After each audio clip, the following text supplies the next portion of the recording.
Hello guys, welcome to SPPS School. Today we see Chapter 8 Kavitavali Uttarkand से लक्ष्मण मूर्छा और राम का विलाप ऑफ 12th class Hindi. Watch the video from start to end. If you like the video, then please like and share.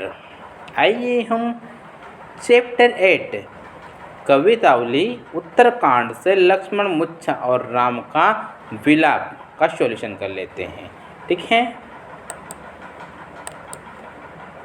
इसमें हम पहले question answer discuss कर लेते हैं.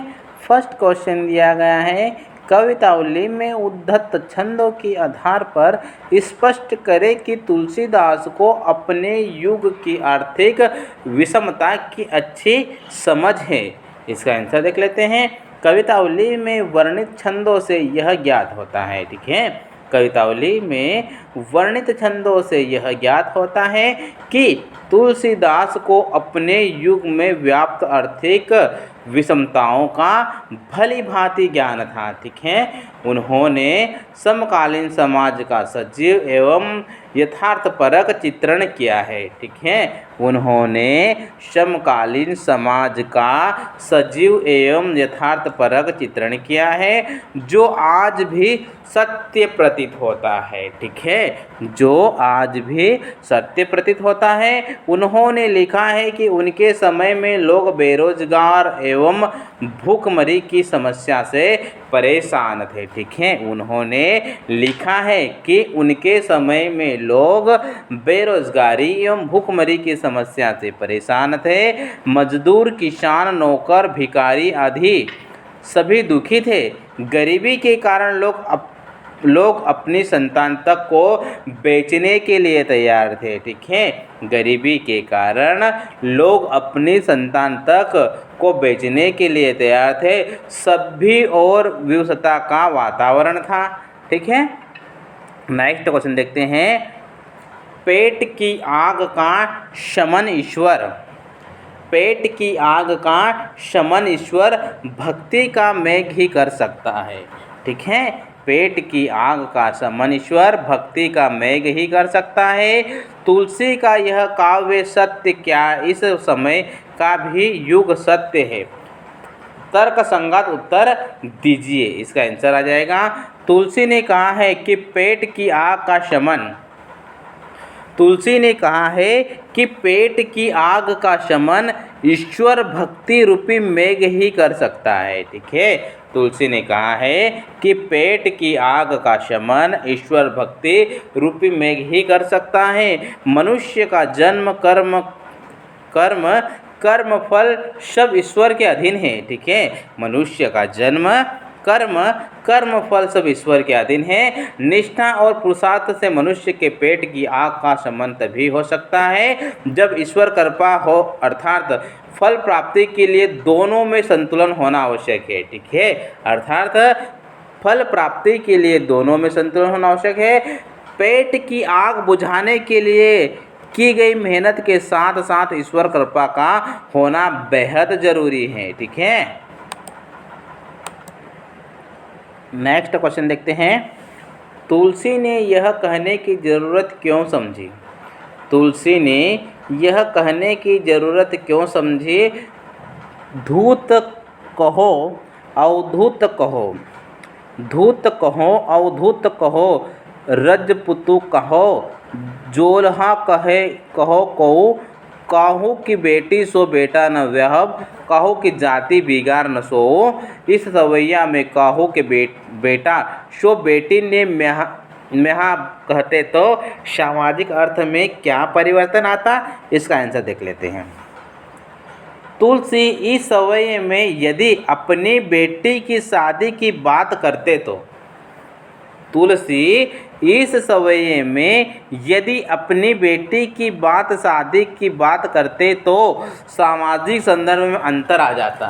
ठीक है, सामाजिक संदर्भ में अंतर आ जाता क्योंकि विवाह के बाद बेटी को अपनी जाति छोड़कर अपनी पति की जाति अपनानी पड़ती है। ठीक है, क्योंकि विवाह के बाद बेटी को अपनी जाति छोड़कर अपने पति की जाति अपनानी पड़ती है। दूसरे, यदि तुलसी अपनी बेटी की शादी न करने का निर्णय लेते तो इसे भी समाज में गलत समझा जाता। ठीक है, यदि तुलसी अपनी बेटी की शादी न करने का निर्णय लेते तो इसे भी समाज में गलत समझा जाता। और तीसरे, यदि किसी अन्य जाति में अपनी बेटी का विवाह संपन्न करवा देते तो इससे भी समाज में एक प्रकार का जातिगत या सामाजिक संघर्ष बढ़ने की संभावना पैदा हो जाती। ठीक है, नेक्स्ट क्वेश्चन देखते हैं। धूत कहाँ वाले छंद। धूत कहाँ वाले छंद में ऊपर से सरल व निरीह दिखलाई पड़ने वाली तुलसी की भीतरी असलियत एक स्वाभिमान भक्त हृदय की है। इससे आप कहाँ तक सहमत हैं। ठीक है, इससे आप कहाँ तक सहमत हैं, इसका आंसर देख लेते हैं। हम इस बात से सहमत हैं कि तुलसी स्वाभिमान भक्त हृदय व्यक्ति है। ठीक है, हम इस बात से सहमत है कि तुलसी स्वाभिमान भक्त हृदय व्यक्ति है, क्योंकि धूत कहो वाले छंद में भक्ति का गहनता और सघनता में उपजे भक्त हृदय के आत्मविश्वास का सजीव चित्रण है, जिससे समाज में व्याप्त जाति पाति और दुराग्रह के तिरस्कार का साहस पैदा होता है। वे कहते हैं कि उन्हें संसार के लोगों की चिंता नहीं है। ठीक है, वे कहते हैं कि उन्हें संसार के लोगों की चिंता नहीं है कि वे उनके बारे में क्या सोचते हैं। ठीक है, कि वे उनके बारे में क्या सोचते हैं। तुलसी राम में एक निष्ठा एवं समर्पण भाव रखकर समाज में व्याप्त दूषित रीति रिवाजों को विरोध करते हैं तथा अपने स्वाभिमान को महत्व देते हैं। ठीक है, नेक्स्ट क्वेश्चन देखते हैं। भ्रात शोक में हुई राम की दशा को कवि ने प्रभु की नर लीला की अपेक्षा सच्ची मानवीय अनुभूति के रूप में रचा है। क्या आप इससे सहमत हैं? तर्कपूर्ण उत्तर दीजिए। इसका आंसर आ जाएगा हाँ, हम इससे सहमत हैं, क्योंकि लक्ष्मण के वियोग में विलाप करते राम निसंदेह मानवीय भावनाओं को दर्शा रहे हैं। वे कहते हैं यदि मुझे ज्ञात होता कि मन में अपने भाई से बिछड़ जाऊंगा, मैं पिता का वचन जिसका मानना मेरे लिए परम कर्तव्य था, भी न मानता और न तुम्हें साथ लेकर आता। ठीक है, भी न मानता और तुम्हें साथ लेकर आता। ये बातें उनके सामान्य मानव के असहनीय दुख व्यवहार और प्रलाप को दर्शाती हैं। ठीक है, नेक्स्ट क्वेश्चन देखते हैं। शोकग्रस्त माहौल में हनुमान के अवतरण को करुण रस के बीच वीर रस का अभिभावक क्यों कहा गया है? इसका आंसर देख लेते हैं। लक्ष्मण के मूर्छित होने पर हनुमान संजीवनी बूटी लेने हिमालय पर्वत जाते हैं। ठीक है, लक्ष्मण के मूर्छित होने पर हनुमान संजीवनी बूटी लेने हिमालय पर्वत जाते हैं। उन्हें आने में विलंब हो जाने पर भी सभी चिंतित व दुखी होते हैं। उसी समय हनुमान संजीवनी बूटी के साथ पूरा पर्वत लेकर आ जाते हैं।